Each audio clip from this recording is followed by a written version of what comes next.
पिंपरीच्या मोशीमध्ये इमारत कोसळलेल्या ठिकाणी रेस्क्यू ऑपरेशन सुरूच आहे। आतापर्यंत 9 जणांना बाहेर काढण्यात यश आलंय। ढिगाऱ्याखाली आणखी 8 जण अडकल्याची शक्यता आहे। कालपासून रेस्क्यू ऑपरेशन सुरूच आहे।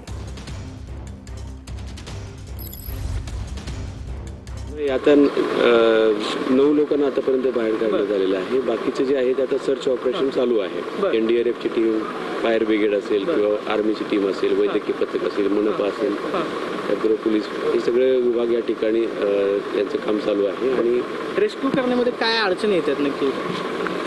रेस्क्यू करण्यामध्ये सध्या सर्व सुरू आहे।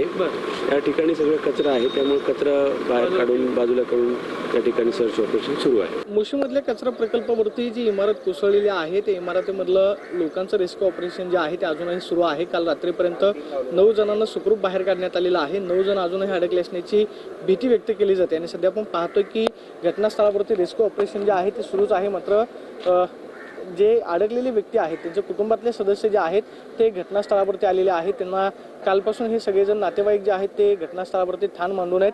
कोण होतं तुमचं?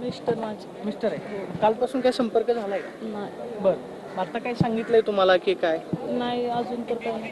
बरं, काल किती वाजता आलेले होते ते घरात? एक 1:15 वाजता डब्बा घेऊन आले। डब्बा घेऊन किती वर्षांपासून काम करतात? 3 वर्षापासून। 3 वर्षापासून। आता काय संपर्क झालाय का? नाही। काहीच नाही। काय सांगितलंय तुम्हाला इथं काय रेस्क्यू ऑपरेशन करताय? काय नाही, म्हणजे होईल म्हणले आता थोड्या वेळात। एवढं सांगताय? बरं, दुसरे देखील नातेवाईक आहेत का की कोण काम करत होते इथं तुमचं? माझे मिस्टर करतात। अजून काय सांगितलं का नाही माहिती त्यांनी? काय नाही सांगितलं।